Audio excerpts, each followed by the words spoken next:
Praise the lord, హల్లెలూయా. దేవునికి స్తోత్రం కలుగును గాక. నేటి దేవుని మాట అనే శీర్షిక కోసం వేచి ఉన్న మీ అందరికీ, లైవ్లో జాయిన్ అయిన మీ అందరికీ కూడా యేసయ్య శక్తి కలిగిన నామంలో మా వందనాలు తెలియచేస్తూ ఉన్నాం. బాగున్నారా? దేవుని మహాకృప, దేవుని మహాదయ, దేవుని కనికరాన్ని బట్టి దేవుడు కృపాక్షేమాలు మనం వెంబడి రానిచ్చి ప్రతి క్షణం ఇలాగున మనం ప్రతిరోజు ఇలాగున దేవుని వాక్యంతో కలుసుకోవడానికి దేవుడు కృప చూపిస్తూ ఉన్నాడు. ఆ గొప్ప దేవుణ్ణి బట్టి వందనాలు తెలియజేస్తూ, మరి ఈరోజు నేటి దేవుని మాట అనే శీర్షికలో దేవుడు మనకి ఇవ్వబోతున్న మాటను ఒక్కసారి చూసుకుందాం. సామెతల గ్రంథం 3వ అధ్యాయం, అందరూ తీసుకోండి. సామెతల గ్రంథం 3వ అధ్యాయము 6వ వచనం నేను చదువుతూ ఉన్నాను, మీరు కూడా ఒక్కసారి చూడండి. జ్ఞాని అయిన సొలొమోను ఇలాగూ రాశాడు. ఏమని రాశాడంటే, నీ ప్రవర్తన అంతటి యందు ఆయన అధికారమునకు ఒప్పుకొనుము, అప్పుడు ఆయన నీ త్రోవలను సరళము చేయును. నీ ప్రవర్తన అంతటి యందు ఆయన అధికారానికి ఒప్పుకుంటే ఆయన నీ త్రోవలని, నీ మార్గాలని సరళం చేస్తానని దేవుడు వాగ్దానం చేస్తూ ఉన్నాడు. ఎందుకు అంటే మార్గాలు ఆయన మాత్రమే సరళము చేయగలడు. సరళము అంటే మన మార్గంలో చూడండి, రోడ్డు మీద వెళ్ళిపోతున్నాం అనుకోండి, ఆ మధ్యలో ఆటంకాలు కానీ, లేకపోతే రాళ్ళు కానీ, రప్పలు కానీ, ముళ్ళ తుప్పలు కానీ, చెట్లు కానీ ఏవి కూడా మధ్యలో అడ్డు రాకుండా దేవుడు వాటన్నిటి నుంచి మనల్ని తప్పిస్తాడు అని మనకు అర్థమవుతుంది. సరళము అంటే మార్గం మనం వెళ్ళేటప్పుడు చక్కగా నునుపుగా చక్కగా మనకి ఏ ఆటంకం లేకుండా మన ప్రయాణం సాగిపోవడం అన్నమాట. ఈ రోజున విశ్వాసులారా, దేవుడు మనకిస్తున్న వాగ్దానం ఏంటి అంటే, మీ మార్గాలను నేను సరళం చేస్తాను అని దేవుడు వాగ్దానం చేస్తూ ఉన్నాడు. అంటే విశ్వాసులు వెళ్ళే మార్గాలలో ఎన్ని కష్టాలు వచ్చినా, బాధలు వచ్చినా, శ్రమలు వచ్చినా, వేదనలు వచ్చినా, నిందలు వచ్చినా, వాటన్నిటి మధ్యలో మీ ప్రయాణం ఆగిపోకుండా మీరు చివరి వరకు ప్రయాణం సాగించేటట్టుగా, అంత మాత్రమే కాదు, మన అంతిమ గురి ఏంటి అంటే పరలోక రాజ్యం చేరేటట్లుగా నేను మీ మార్గాలని సరళం చేస్తారని దేవుడు ఈరోజు మనకు వాగ్దానం చేస్తూ ఉన్నాడు. ఎంత మంచి దేవుడో కదా. నిజంగా ఈ దేవుడు మనకు తోడుగా ఉంటే మన మార్గాల్లో ఉన్న ప్రతి ఆటంకం తొలగించబడి మనం చక్కగా నేరుగా మనం అనుకున్న గమ్యాన్ని మనం చేరుకోగలం. అందుకనే దేవుడు ఈరోజు మనకు వాగ్దానం చేస్తూ ఉన్నాడు. ఏమని చెప్తున్నాడంటే, నీ ప్రవర్తన అంతటి యందు ఆయన అధికారానికి ఒప్పుకుంటే ఆయన నీ త్రోవలు సరళం చేస్తాడు. చాలామంది చెప్తూ ఉంటారు, మార్గాలన్నీ మూసుకుపోనియండి, అందుకనే మా ఇంట్లో అసలు రేణింపు లేదు, ఎక్కడికి వెళ్తే అక్కడ అంతా కూడా దారులు మూసుకుపోతూ ఉన్నాయి, ఏది ఓపెన్ అవ్వటం లేదని చాలామంది బాధపడుతూ ఉంటారు. దేవుడు తెరవనిదే ఎవ్వరు కూడా దాన్ని తెరవలేరు. దేవుడు మూస్తే దాన్ని ఎవరు తీయలేరని మనకు అందరికీ తెలుసు. అంత గొప్ప దేవుణ్ణి మనం కలిగి ఉన్నాం కదా. అంటే మార్గం సరళం అవ్వాలి అంటే, మన భవిష్యత్తు బాగోవాలి అంటే తప్పకుండా దేవుడే ఆ మార్గాన్ని సరళం చెయ్యాలి అనే విషయం మనకు అర్థమవుతుంది. యెషయా గ్రంథము 45వ అధ్యాయము 2వ వచనం ఒక్కసారి మనం చూద్దామా. యెషయా గ్రంథము 45వ అధ్యాయము 2వ వచనం నేను చదువుతూ ఉన్నాను, మీరు కూడా ఒక్కసారి చూడండి. నేను నీకు ముందుగా పోవచ్చు, మెట్టగా ఉన్న స్థలములను సరళము చేసేదను, ఇత్తడి తలుపులను పగలగొట్టెదను, ఇనుప గడియలను విడగొట్టెదను అని దేవుడు కోరెషుతో వాగ్దానం చేస్తూ ఉన్నాడు. ఏమని వాగ్దానం చేస్తున్నాడంటే, నేను మీకు ముందుగా వెళ్తాను. ఎంత మంచి దేవుడో కదా. ఏమన్నా ఒక తండ్రి తన బిడ్డలను నడిపించేటప్పుడు, లేకపోతే గొర్రెలను నడిపించేటప్పుడు ఎలాగైతే ముందు నడుస్తూ వెనకాల గొర్రెలను నడిపించుకుంటూ వస్తాడో, ఈ రోజున ఆయనే మన కాపరి గనుక, ఆయనే మన తండ్రి గనుక ఆయన చెబుతున్న మాట ఏంటి అంటే, నేను మీకు ముందుగా వెళ్తాను, వెళ్ళి ఏం చేస్తానంటే నేను నడుస్తూ ఉంటాను. నడుస్తూ ఉంటే నేను ముందుగా వెళ్ళడం వల్ల మీకు ప్రయోజనం. ఎందుకు అంటే మెట్టగా ఉన్న స్థలాలన్నీ కూడా, మెట్ట అంటే ఎత్తుగా ఉన్న స్థలాలు, కొండల్లాంటివి అన్నమాట. అంటే ఎత్తుగా ఉన్న ఈ స్థలాలన్నీ కూడా మీ ప్రయాణానికి ఆటంకాన్ని కలుగజేస్తాయి. మీ ప్రయాణం సాగనివ్వకుండా ఆపేస్తాయి.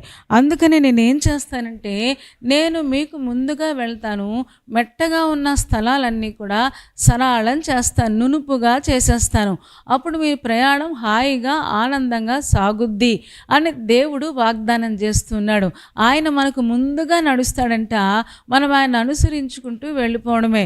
వెళ్ళిపోతూ ఉంటే మన ముందు ఎన్ని మెట్టలున్నాయో, ఎన్ని కొండలున్నాయో, ఎలాంటి కొండలాంటి సమస్యలున్నాయో, ఎలాంటి మెట్టలాంటి సమస్యలున్నాయో, ప్రతి సమస్యను ఆయన ఒక్కొక్కటి పగులగొడుతూనే అనుకుంటాను. ఆయన ఏమి చెయ్యక్కర్లేదు. ఆయన అలాగ నడుస్తూ ఉంటేనే ఆ కొండలన్నీ దారిచ్చేస్తాయన్నమాట. ఆయన నడుస్తూ ఉంటేనే కొండలన్నీ లేదా మెట్టలన్నీ పిండిగా చేయబడతాయి. ఎందుకంటే ఆయన మహాదేవుడు కదా, ఆయన మహోన్నతుడు కదా, ఆయన అడుగు జాడల్లో సారం ఉంది కదా. ఏమంటే ఆయన ఒక్కసారి అడుగు పెడితే చాలు. చూడండి, నీటి మీద ఆయన అడుగు పెట్టాడంటే పేతురు మునిగిపోతూ అన్నాడు, అయ్యా నన్ను రక్షించు అనగానే నీటి మీద ఆయన నడుస్తూ వస్తున్నాడు కదా. సాధారణంగా నీటి లక్షణం ఏంటి అంటే బరువుగా ఉన్న దేనినైనా లోపలికి లాగేసుకుంటుంది కదా. కానీ యేసు ప్రభువుని ఆ నీరు లాగలేకపోయింది. ఏమంటే నీరు దారిచ్చింది. అలాగే పేతురు చేయి పట్టుకుని నడుస్తూ ఉంటే పేతురుకు కూడా ఏ నీళ్లు ముంచి వేస్తాయో ఆ నీళ్లు దారిచ్చినట్టుగా మనం చూస్తూ ఉన్నాం. ఎంత మంచి దేవుడో కదా. ఈ రోజున ఆయన చెయ్యి మనం పట్టుకుంటే, ఆయన మనకు ముందుగా నడిస్తే మన మార్గాలన్నీ కూడా దేవుడు సరళం చేస్తాడు. వాగ్దానం చేస్తూ ఉన్నాడు, ఇత్తడి తలుపులను పగలగొడతాను, ఇనుప గడియలను విడగొడతానన్నాడు. ఎత్తడి అడ్డుగా వస్తే, లేకపోతే ఇనుప గడియలు, ఎవరైనా సరే రాజులు సాధారణంగా ఇనుప గడియలు పెట్టుకుంటారు కదా. అలాంటి పరిస్థితులు ఏమైనా వస్తే నేను అన్నీ పగలగొట్టి మీకు మార్గాన్ని సరళం చేస్తానని దేవుడు వాగ్దానం చేస్తూ ఉన్నాడు. చూడండి, ద్వితీయోపదేశకాండము 32వ అధ్యాయము 11, 12 వచనాలు కూడా ఒక్కసారి మనం చూస్తే, ద్వితీయోపదేశకాండము 32వ అధ్యాయము 11, 12 వచనాలు నేను చదువుతూ ఉన్నాను. మీరు కూడా ఒక్కసారి చూడండి. 32వ అధ్యాయము చూశారు కదా. ఒక్కసారి 32, 11, 12 వచనాలలో ఆయన ఏమని చెప్తారంటే, పక్షిరాజు తన గూడు రేపి తన పిల్లలపైని అల్లాడుచు రెక్కలు చాపుకొని వాటిని పట్టుకొని తన రెక్కల మీద వాటిని మోయినట్లు యెహోవా వారిని నడిపించెను, యెహోవా మాత్రము వారిని నడిపించెను అని మోషే గ్రంథకర్త ఈ కీర్తన రాస్తూ ఉన్నాడు. ఏమంటే భీకర ధ్వని గల ఎడారిలో, అరణ్యములో, ఏమన్నా అరణ్య మార్గంలో ఇశ్రాయేలులందరినీ, వాణిని అంటే ఇశ్రాయేలును దేవుడు చక్కగా నడిపించాడంట. భీకర ధ్వని, ఏమంటే కొండల నుంచి సౌండ్ వస్తుంది. ఎడారిలో ఎలాంటి సౌండ్స్ వస్తాయో, అరణ్యంలో దిక్కులు పెక్కటిల్లలాగా అలాంటి శబ్దాల మధ్య, అలాంటి కొండల మధ్య, ఎండిపోతున్న ఆ జీవితాల మధ్య దేవుడు, ఎడారి మధ్య దేవుడు కనికరించి యెహోవా మాత్రమే వాని చెయ్యి పట్టుకొని నడిపించాడు. ఎలాగో అక్కడ చెప్తున్నాడు, పక్షిరాజు ఎలాగైతే తన గూడు రేపి పిల్లలపైని అల్లాడుతూ ఉంటుందో, రెక్కలు చాపుకొని వాటిని పట్టుకొని ఎలాగైతే నడిపిస్తుందో, ఈరోజు నా పక్షిరాజు లాంటి మన దేవుడు మనల్ని కూడా నడిపిస్తాను అని దేవుడు వాగ్దానం చేస్తున్నాడు. అంత మాత్రమే కాదు, మన మార్గాలు సరళం చేస్తానని దేవుడు వాగ్దానం చేస్తున్నాడు. నీ ముందు ఎన్ని కొండలున్నాయి, నీ ముందు ఎన్ని మెట్టలాంటి సమస్యలున్నాయి. అది అనారోగ్యమా, ఆర్థికపరమైన ఇబ్బందులా, లేకపోతే వివాహాల, ఉద్యోగాల, భవిష్యత్తు ప్రశ్నార్థకంగా ఉందా? ఈ రోజున మనం నమ్మిన దేవుడు మార్గాన్ని సరళం చేస్తానని దేవుడు వాగ్దానం చేస్తూ ఉన్నాడు. ఎంత మంచి దేవుడో కదా. ఎందుకు అంటే ఆయన మనకు ముందుగా నడుస్తాడంట. అదే చూద్దాం. మీకా గ్రంథము 2వ అధ్యాయము 13వ వచనం కూడా ఒక్కసారి చూస్తారా? మీకా గ్రంథంలో మీకా గ్రంథకర్త ఏమని రాస్తాడంటే, 2వ అధ్యాయము 11వ వచనంలో రాస్తూ ఉన్నాడు. ఏమనంటే 13వ వచనం చూడండి ఒక్కసారి. ప్రాకారములు పడగొట్టువాడు వారికి ముందుగా పోవును, వారు గుమ్మమును పడగొట్టి దాని ద్వారా దాటిపోవుదురు.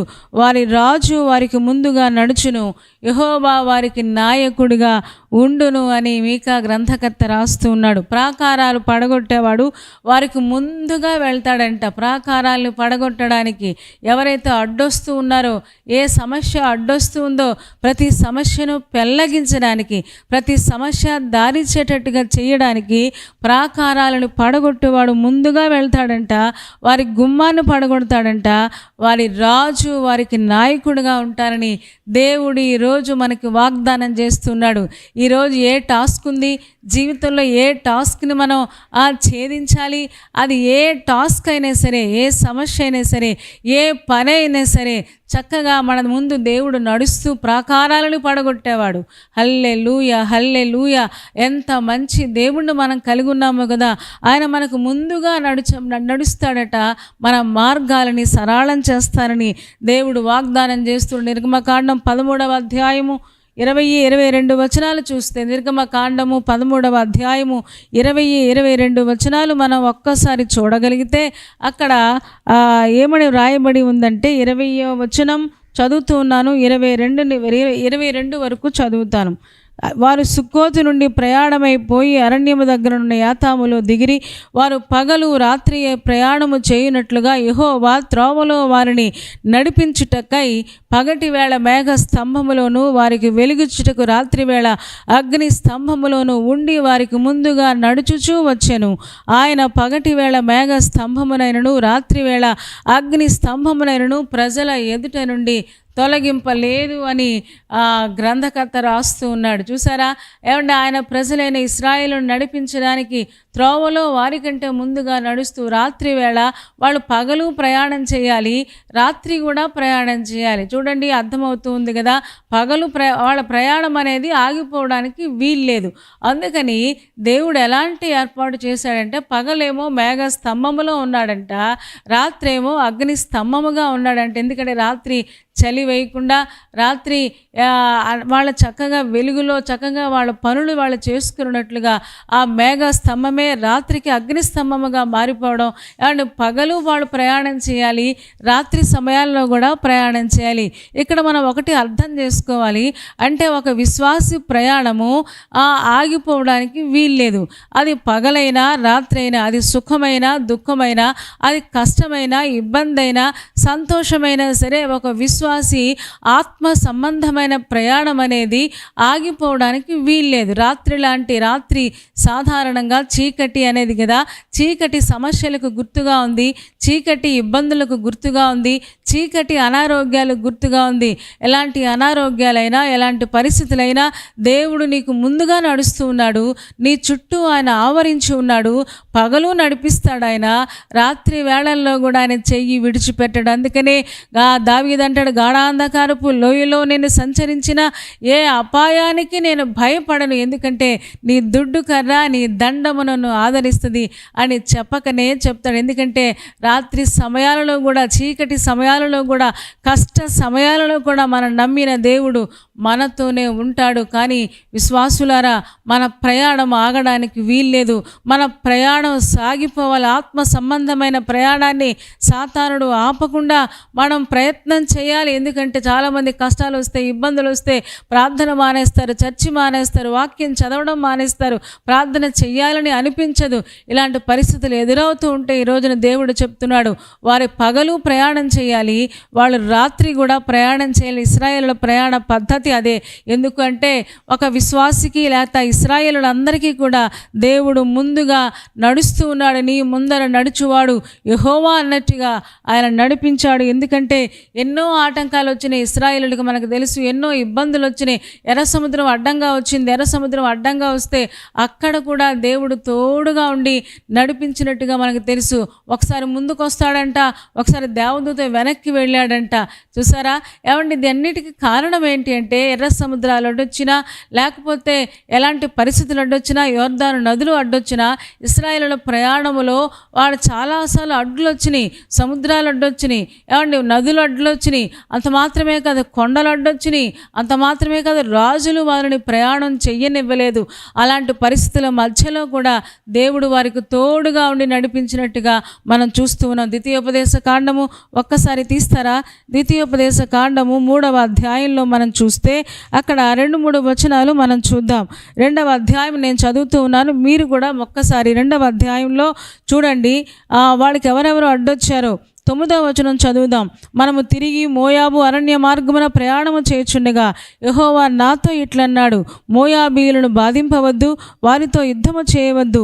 లోతు సంతానానికి 6 దేశములు స్వాస్థ్యముగా ఇచ్చి తిని, వారి భూమిలో ఏదియు నీకు స్వాస్థ్యముగా ఇవ్వను అన్నాడు. అంటే మోయాబీయులు మధ్యలో వచ్చారు. ఏమంటే ఆ పైన 2వ అధ్యాయంలోనే మనం చూస్తాం. ఒక్కసారి 2వ వచనం చదువుతూ ఉన్నాను, మీరు కూడా చూడండి. అంతటి యెహోవా నాకు ఇలా సెలవిచ్చెను, మీరు ఈ మన్నెము చుట్టూ తిరిగిన కాలము చాలును, ఉత్తర దిక్కుకు తిరుగుడి, మరియు నీవు ప్రజలతో ఇట్లనుము. 4వ వచనం, శేయీరులో కాపురమున్న ఏసావు సంతానమైన మీ సహోదరుల పొలిమేరను దాటి వెళ్ళబోచున్నారు, వారు మీకు భయపడతారని దేవుడు వాగ్దానం చేస్తున్నాడు. అంటే వీళ్ళకి మార్గంలో రకరకాల పరిస్థితులు అడ్డొచ్చినాయి. సముద్రాలే కాదు, నదులే కాదు, ఏమంటే యాషావు సంతానం అడ్డొచ్చిందంట, మోయాబీయులు అడ్డొచ్చారంట. ఆ అధ్యాయం అంతా మీరు చదవండి. సీహోను రాజు అడ్డొచ్చాడంట. 26వ వచనం, 2వ అధ్యాయము 26వ వచనం చదువుతున్నాను.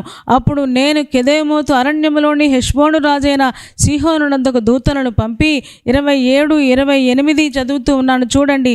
నన్ను నీ దేశము గుండా దాటిపోనిమ్ము, కుడి ఎడమలకు తిరగక త్రోవనే నడిచిపోతారంటే ఆ సీహోను రాజు అన్నాడంట, నడవడానికి వీల్లేదు, మా దగ్గర నుంచి వెళ్ళడానికి వీల్లేదు అని ఇశ్రాయేలులందరినీ కూడా అడ్డేశాడంట. అందుకనే 136వ కీర్తన ఒక్కసారి చూస్తారా? 136వ కీర్తనలో ఆ కీర్తనాకారుడు పాడుతూ ఏమంటాడంటే, ఆ వచనం మనం ఒక్కసారి చూద్దాం. 136వ కీర్తన 17వ వచనం చదువుతూ ఉన్నాను చూడండి ఒకసారి. 17, 18, 19, 20 వచనాలు చదువుతూ ఉన్నాను. 17, 18, 19, 20 వచనాలు.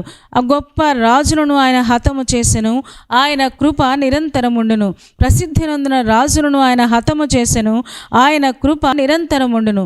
అమోరీయుల రాజు అయిన సీహోనును ఆయన హతము చేసెను, ఆయన కృప నిరంతరముండును. బాషాను రాజైన ఓగును ఆయన హతం చేశాడంట, ఆయన కృప నిరంతరము. అంటే వీళ్ళందరూ అడ్డుపడ్డారు మార్గంలో.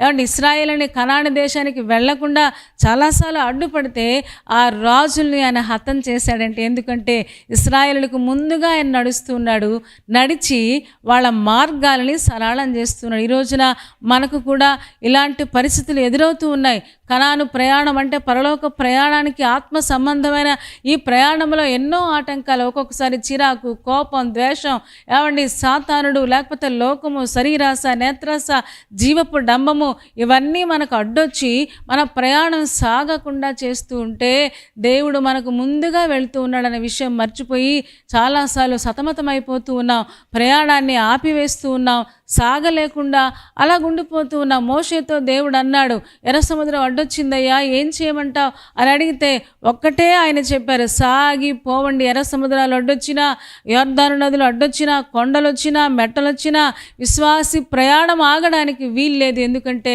నేను మీకు ముందుగా వెళ్ళి మీ మార్గాలని సరళం చేస్తానని దేవుడు వాగ్దానం చేస్తున్నాడు. ఎంత మంచి దేవుడో కదా, ఎంత గొప్ప దేవుణ్ణి మనం కలిగి ఉన్నామో కదా. కాకపోతే ఇక్కడ కండిషన్ ఏంటి అంటే, సామెతల గ్రంథం 3వ అధ్యాయం 6వ వచనంలో మనం చదివాము కదా, మీ స్వబుద్ధిని అనుసరింపక. చూడండి ఒక్కసారి ఆ మాట చూస్తారా? సామెతల గ్రంథం 3వ అధ్యాయం 6వ వచనం మనం చూడగలిగితే అక్కడ రాయబడిన మాట ఏంటి అంటే, నీ ప్రవర్తన అంతటి యందు ఆయన అధికారానికి ఒప్పుకో, అప్పుడు ఆయన నీ త్రోవలని సరళము చేస్తానని దేవుడు వాగ్దానం చేస్తున్నాడు. ఏమంటే దేవుడు మన మార్గాలు సరళం చెయ్యాలి అంటే మన మార్గాలకు ముందుగా వెళ్ళి ప్రతి కొండను, ప్రతి లోయను ఆయన లోయను ఎత్తుచేసి కొండను సమాన చదును చేయాలి అంటే ఇక్కడ మనం చేయాల్సిన విషయం ఏంటి అంటే మీరు మీ ప్రవర్తన అంతటి యందు ఆయన అధికారానికి ఒప్పుకోండి. దేవుడు అధికారం కిందకి మనం వచ్చేస్తే, దేవుడు అధికారం కింద గనక మనం ఉంటే, ఆయన అధికారం కింద ఉండడం అంటే ఆయన ఆజ్ఞలు పాటించడం, ఆయన చెప్పినట్లు చేయడం. ఆయన ఏం చెప్పారో అది చేయగలిగితే, వాక్యం ద్వారా ఏం చెప్తున్నారు ఆయన, ప్రతిరోజు వాక్యాన్ని వింటూ ఉన్నాం, ప్రతిరోజు వాక్యాన్ని చదువుతూ ఉన్నాం. అండ్ ప్రతి ఆదివారం దైవజనులు చెబుతూ ఉంటే చాలా విషయాలు మనం వింటూ ఉన్నాం. విశ్వాసం ఉండమంటున్నారు, ఆయన ప్రార్థన చేసుకోమంటున్నారు, వాక్యం చదువుకోమంటారు. ఒక్కటే సరిపోదు, వాక్య ప్రకారంగా ప్రవర్తించండి, ఏ పాపము అంటకుండా జీవించమన్నాడు. దేవుని అధికారం కింద ఉండాలి అంటే నీ ప్రవర్తన అంతటి యందు, ఏమంటే కొంతటి యందు కాదు. ఈ రోజున కొన్ని భాగాల్లో దేవుని మాట వింటాం, కొన్ని విషయాల్లో దేవుని మాట వింటాం, కొన్ని విషయాల్లో దేవుని మాట మనం వినం. ఏమంటే మోషే ఏమనుకున్నాడంటే సొంత బలం చేత నా జనాంగాన్ని విడిపించేస్తానని హెబ్రీని ఐగుప్తులు కొట్టుకుంటూ ఉంటే ఐగుప్తుడిని చంపేశాడంట, హెబ్రీని బతకనిచ్చాడంట. ఏమంటే సొంత బలం చేత, సొంత సామర్థ్యం చేత మనం ఈ ప్రయాణం చేయలేము. ఏమండి మన మార్గాలు సరళం అవ్వాలి అంటే సంపూర్ణంగా దేవుని అధికారానికి మనం ఒప్పుకోవాలి. అందుకనే దేవుడు మోషేను 40 సంవత్సరాలు ఆయన అరణ్యంలో గొర్రెల కాపరిగా పనిచేసేలాగా చేసి, గొర్రెల్ని ఎలాగ సాకడమో నేర్పించి తర్వాత తీసుకొచ్చి ఇశ్రాయేలును నడిపించడానికి దేవుడు వాడుకున్నట్లుగా మనం చూస్తూ ఉన్నాం. ఈ రోజున విశ్వాసులారా, మన ప్రవర్తన అంతటి యందు కూడా ఆయన అధికారానికి ఒప్పుకోవాలి. మన స్వబుద్ధిని ఆధారం చేసుకోకూడదు. సాధారణంగా దేవుని చిత్తం చేయకుండా మన సొంత మనసు, ఒక్కొక్కసారి మన మనసే అడ్డొస్తుంది, మన శరీరమే అడ్డొస్తుంది. జక్కయ్యకు శరీరం అడ్డొచ్చి యేసుప్రభును చూడలేకపోయినట్లుగా చాలాసార్లు మన శరీర కార్యాలు అడ్డొస్తూ ఉంటాయి. అందుకనే మన మార్గాలు సరళం అవటం లేదు. ఈ రోజున దేవుడు చెప్తున్నాడు, మీ ప్రవర్తన అంతటి యందు దేవుని అధికారానికి ఒప్పుకోండి, మీ ప్రవర్తన సరి చేసుకోండి. ప్రవర్తన బాగుంటే అన్నీ బాగుంటాయి. ఏమంటే మోషే సొంత సామర్థ్యం చేత ఏదో చేద్దామనుకున్నాడు, అప్పుడు చేయలేకపోయాడు. కానీ ఎప్పుడైతే దేవుని సామర్థ్యం తీసుకున్నాడో, నా బలం కాదు, నా శక్తి కాదు, నేను నిమిత్త మాత్రుణ్ణి, నాకు దేవుడు బలం కావాలి అని ఎప్పుడైతే సాగిలపడ్డాడో, ఎప్పుడైతే సంపూర్ణంగా దేవుని అధికారం కిందకి మోషే వచ్చేసాడో, అప్పుడు ఒక యజమానుడిగా, ఒక తండ్రిగా ఆయన ఇశ్రాయేలు జనాంగాన్ని చక్కగా అరణ్య మార్గములో ఆయన నడిపించినట్లుగా, ఎడారి మార్గములో ముందుండి నడిపించినట్లుగా మనం చూస్తూ ఉన్నాం. ఈ రోజున మన కుటుంబాలు చక్కగా నడిపించబడాలి అంటే, లేదా మన పిల్లల్ని చక్కగా మంచి మార్గంలో నడిపించాలి అంటే కుటుంబ యజమానురాండ్రముగా మనము దేవుని అధికారం కిందకి రావాలి. ఈ రోజున పిల్లలు మీ భవిష్యత్తు బంగారంలాగా ఉండాలంటే, మీ భవిష్యత్తుకి ఏ ఆటంకం రాకుండా దేవుడు అద్భుతంగా ఆశ్చర్య కార్యాలు మన జీవితాల్లో జరిగించాలి అంటే సంపూర్ణంగా ఏ పాపము అంటకుండా దేవుని అధికారం కిందకు వచ్చేస్తే తప్పకుండా ఆయన ఏం చెప్తే అది చేస్తే, విశ్వాసం ఉంచమంటే విశ్వాసం ఉంచుతాం, ప్రార్థన చేయమంటే ప్రార్థన చేస్తాం. తప్పు చేయొద్దు, ఈ తప్పు చేయొద్దు అని దేవుడు చెప్తే అది చేయకుండా మనం ఉండగలిగితే తప్పకుండా దేవుడి యొక్క శక్తిని మనం పొందుకుంటాం, దేవుని యొక్క సామర్థ్యాన్ని మనం పొందుకుంటాం. మీకు అందరికీ తెలుసు కదా, హేరోదు జ్ఞానులను చంపేద్దాం అనుకున్నాడు. వాళ్ళు వెళ్ళే మార్గంలో రకరకాల వాళ్ళందరినీ పెట్టేశాడు. ఎందుకంటే జ్ఞానులను వాళ్ళు ఎలాగైనా చంపేద్దాము అని ప్రయత్నం చేశాడు. కానీ వాళ్ళు వేరొక మార్గంలో వెళ్ళిపోయారు. మీరు ఆలోచించండి, అసలు రాజుగారు, హేరోదు రాజు కదా, వాళ్ళకి తెలియని మార్గాలు ఏమన్నా ఉంటాయి? రాజుగారికి సొరంగ మార్గాలు కూడా తెలుసు కదా. అంటే 4 దిక్కుల ఏ మార్గాలు వాళ్ళ రాజ్యంలోకి వస్తాయో ఆ మార్గాలన్నీ వాళ్ళకి తెలుసు. కానీ దేవుడు ఎంత గొప్ప దేవుడు అంటే, ఈ జ్ఞానులకు, రాజుకు తెలియని మార్గం కూడా యేసయ్యకు తెలుసు అనే విషయం మనకు అర్థమవుతుంది. చూస్తారా, జ్ఞానులు వేరొక మార్గమున వాళ్ళ దేశానికి వెళ్ళిపోయారంట. ఈ మార్గం ఎక్కడి నుంచి వచ్చింది, ఈ మార్గం ఎవరు చూపించారు అని ఆలోచిస్తే మనకు అర్థమవుతుంది, ఆయన త్రోవలను సరళం చేసే దేవుడు. ఏమంటే జ్ఞానులు భయంతో ఆయన మీద ఆనుకున్నారు, ఆయన అడిగారు, ప్రార్థన చేశారు. అయ్యా, హేరోదు చంపేయాలనుకుంటున్నాడు, ఏ మార్గంలోకి వెళ్ళినా భటులను పెట్టేశాడు, ఎలాగయ్యా మా దేశానికి మమ్మల్ని పంపించండి నాయన అని ప్రభువును వేడుకుంటే, ఏమండి, రాజు గారికి తెలియని ఒక మంచి మార్గములో దేవుడు వారిని నడిపించినట్టుగా మనం చూస్తూ ఉన్నాం. దేవుని మీద ఆధారపడితే, దేవుని అధికారానికి ఒప్పుకుంటే, దేవుణ్ణి పూజించగలిగితే, దేవుణ్ణి ఆరాధించగలిగితే తప్పకుండా మన త్రోవలని దేవుడు సరళం చేస్తారని దేవుడు వాగ్దానం చేస్తున్నాడు. ఈ రోజున ఏ మార్గాలు మూయబడి ఉన్నాయి, ఏమైనా ఎక్కడికి వెళ్ళినా అసలు కలిసి రావట్లేదని చాలామంది చెప్తూ ఉంటారు. ఎక్కడికి వెళ్తూ ఉంటే అక్కడ నష్టమే వచ్చేస్తుంది, ఎక్కడ అడుగు పెడుతూ ఉంటే అక్కడ నాశనం అయిపోతుంది. ఇలాగ ఎందుకు జరుగుతుంది? ఒకసారి ఆలోచించుకుంటే పాపం ఏదైనా మన దగ్గర ఉందేమో. పాపానికి దేవుడు పాపిని ప్రేమిస్తాడు, పాపాన్ని ద్వేషిస్తాడో మనకు తెలుసు. పాపం ఏదైనా మన దగ్గర ఉంటే, ఏమండి, ఆ పాపాన్ని మనం ఒప్పుకుంటే, పశ్చాత్తాపడితే, దేవా ఇక నా ఇష్టం కాదు, నా సొంత మనసు కాదు, నా సొంత బుద్ధి కాదు, సంపూర్ణంగా నన్ను నేను మీ చేతుల్లో పెట్టుకుంటూ ఉన్నాను, మీ అధికారానికి ఒప్పుకుంటూ ఉన్నాను. మీరేం చెప్తే, ఎలా చెప్తే, అది కష్టమైనా నష్టమైనా నేను నడుచుకుంటానయ్యా, నీకోసం జీవిస్తానని ఒక తీర్మానంలోకి మనం వస్తే దేవుడు తప్పకుండా మన మార్గాలని సరళం చేస్తాడు. ఏమండి, ఎడారులు అడ్డురావు, అరణ్యమైనా సరే అది అడ్డురాదు. ఏమండి, విషసర్పాలు అడ్డురావు. ఇశ్రాయేలుల మార్గంలో దేవుడు ముందుగా వెళ్ళాడు, ముందుగా వెళ్ళి వాళ్ళ మార్గాలన్నీ సరళం చేశాడు. ఎంత మంచి దేవుడో కదా. ఈ రోజున ఆ దేవుడే మనకు వాగ్దానం చేస్తున్నాడు, నేను మీకు ముందుగా వెళ్తాను, ప్రాకారాలను పడగొడతాను. ఏ కార్యాలు మీ ముందున్నాయో, ఏ వివాహాలు మీ ముందున్నాయో, ఏ కార్యాన్ని మీరు చెయ్యాలో అవన్నీ మీ పెద్ద టాస్క్లో ఉన్నాయి కదా. ఎలా చెయ్యాలో, ఏం చేయాలో అని బెంగపడుతూ ఉన్నారా, భయపడుతూ ఉన్నారా? భయపడాల్సిన పనేమీ లేదు. నేను మీకు ముందుగా వెళ్తాను. మీరు చేయాల్సింది ఒకటే, నేను వెళ్ళే మార్గంలో మీరు కూడా నడుచుకుంటూ వచ్చేయండి, నన్ను చూసుకుంటూ వచ్చేయండి, అంతే చాలు. విశ్వాసమునకు కర్తయు దాన్ని కొనసాగించు యేసు వైపు చూస్తూ ఆ సులువుగా చిక్కులు పెట్టే ఆ పాపాన్ని విడిచిపెట్టండి. యేసు వైపు చూస్తూ ఓపిక కావాలి. నడుచుకుంటూ ముందుకు వచ్చేయండి. తప్పకుండా మీకు మార్గాలన్నీ, కొండలన్నీ కూడా చదునైపోతాయి, మెట్టలన్నీ చదునైపోతాయి, లోయలన్నీ ఎత్తైపోతాయి. అలాంటి గొప్ప దేవుడు మనకు ముందుగా వెళుతున్నాడు. మనం చేయాల్సింది సంపూర్ణంగా ఆయన అధికారానికి ఒప్పుకోవడమే. మరి అలా చేయడానికి పరిశుద్ధాత్మ దేవుడు మనందరికీ సహాయం చేయునుగాక. తలలు వంచండి, కళ్ళు మూసుకోండి, చిన్న మాట ప్రార్థన చేద్దాం. పరిశుద్ధుడా, ప్రేమ కలిగిన మా తండ్రి, నీ పాదాలకు వందనాలు, స్తోత్రాలు చెల్లిస్తూ ఉన్నాం. నీవెంత మంచి దేవుడవు, ఎంత ప్రేమ కలిగిన దేవుడవు నాయన. నీ బిడ్డల్ని ఎప్పుడూ కూడా విడిచిపెట్టే దేవుడవు కాదు.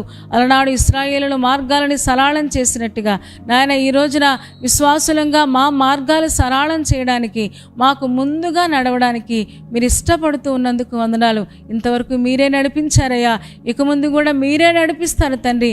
ఎందుకంటే మా భారాలన్నీ మీకు అప్పగిస్తూ ఉన్నాం నాయన. సంపూర్ణంగా నీ అధికారం కిందకి వచ్చేస్తూ ఉన్నాం. నువ్వేం చెబితే మేము అది చేస్తాము నాయన. అది చేయడానికి ఒక తీర్మానం చేసుకుంటూ ఉన్నాం దేవా. మూసి ఉన్న ప్రతి దారిని, అడ్డు వస్తున్న ప్రతి ఆటంకాన్ని నాయన యేసు నామంలో పారదోలండి నాయన. మూసి ఉన్నది ప్రతి దారి యేసు నామంలో తెరవండి నాయన. తెరవడానికి మీకు అధికారం ఉంది, ముయ్యడానికి కూడా మీకే అధికారం ఉంది. జ్ఞానులకు వేరొక మార్గాన్ని నాయన, అన్ని మార్గాలు మూసుకుపోతే వేరొక మార్గాన్ని వారి కోసం సిద్ధం చేసావు కదా దేవా. మా కోసం కూడా నువ్వు మార్గాలు సిద్ధం చేసే దేవుడవు, సరళం చేసే దేవుడవు. ఓగును హతం చేసావు, బాషాను రాజును హతం చేసావు నాయన, అమోరీల రాజును హతం చేసావు. ఇశ్రాయేలులందరికీ కూడా మీరు సహాయం చేశారు దేవా. ఈ రోజున ఎలాంటి పరిస్థితులు అడ్డొస్తూ ఉన్నాయో, ఎలాంటి పరిస్థితులు కూడా మేము వెళ్లాల్సి వస్తుందో చక్కగా నీ వైపు చూస్తూ నాయన ఓపికగా సాగిపోవడానికి మాకందరికీ సహాయం వచ్చేము. విశ్వాసంలో వెనుకంజ వేయకుండా విశ్వాసమును కర్తైన నీ వైపు చూస్తూ మా మార్గంలో నడుచుకోవడానికి మీరే కృప చూపించమని మహిమ, ఘనత, ప్రభావాలు పొందుకోండి. ఈరోజు ఏ ప్రయాణాలు పెట్టుకున్నారో, ఏ పనుల మీద వెళుతూ ఉన్నారో, ఏ ఉద్యోగాలకి వెళుతూ ఉన్నారో, ఏ కాలేజెస్కి వెళుతూ ఉన్నారో, స్కూల్స్కి వెళుతూ ఉన్నారో దేవా, వారందరినీ జ్ఞాపకం చేసుకోండి. హాస్పిటల్లో ఉన్నారేమో దేవా, కనికరించండి. బలహీనంగా ఉన్నారేమో, దేవా కనికరించండి, మీ దయగలిగిన హస్తాన్ని చాపి సంపూర్ణమైన విడుదల మీరు దయచేయము. ఈరోజే పెళ్లి రోజు, పుట్టినరోజు జరుపుకుంటున్న వారిని కూడా జ్ఞాపకం చేసుకోండి. నిండైనని మెండైన ఆశీర్వాదాలు సమృద్ధిగా ఒక్కొక్కరి మీద కుమ్మరించుము. ఈ దాసుని కుటుంబాన్ని మేలుకై జ్ఞాపకం చేసుకోండి. యేసయ్య శక్తి కలిగిన నామములో ప్రార్థించి వేడుకొంచున్నాము తండ్రి. ఆమెను చెప్పారు కదా అందరూ. చాలా సంతోషం, చాలా ఓపికగా చాలాసేపు వాక్యాన్ని విన్నాం. దేవుడు మనకిచ్చిన ఆసక్తిని బట్టి దేవునికి వందనాలు. మీరు చాలా ఆసక్తిగా వచ్చేస్తూ ఉన్నారు, చక్కగా వాక్యాన్ని వింటూ ఉన్నారు, కామెంట్స్ పెడుతూ ఉన్నారు, దీవించబడ్డామని చెప్తూ ఉన్నారు. మిమ్మల్ని బట్టి మేము సంతోషపడుతూ ఉన్నాం. కార్యక్రమాలు చాలామంది లైక్ చేస్తూ ఉన్నారు. ఇంకెవరైనా లైక్ చేయకపోతే లైక్ చేయండి, అలాగే షేర్ చేయండి. మీ ఫ్రెండ్స్ కూడా దీవించబడతారు. మరి ఈ కార్యక్రమం ఆగిపోకుండా మీ ప్రాంతంలో జ్ఞాపకం చేసుకోండి. ఇంకా ఎవరైనా సబ్స్క్రైబ్ చేసుకోకపోతే డాక్టర్ స్పర్జన్ యూట్యూబ్ ఛానల్ని సబ్స్క్రైబ్ చేసుకోండి. తద్వారా మా నోటిఫికేషన్స్ అన్నీ మీకు వచ్చేస్తాయి. మా కార్యక్రమాలన్నీ మీరు చూడవచ్చు. సరేనండి, దేవుని చిత్తమైతే మరలా రేపటి దినం కలుసుకుందాం. అప్పటి వరకు దేవుని మహాకృప మనందరికీ తోడై ఉండును గాక. Amen, amen, amen.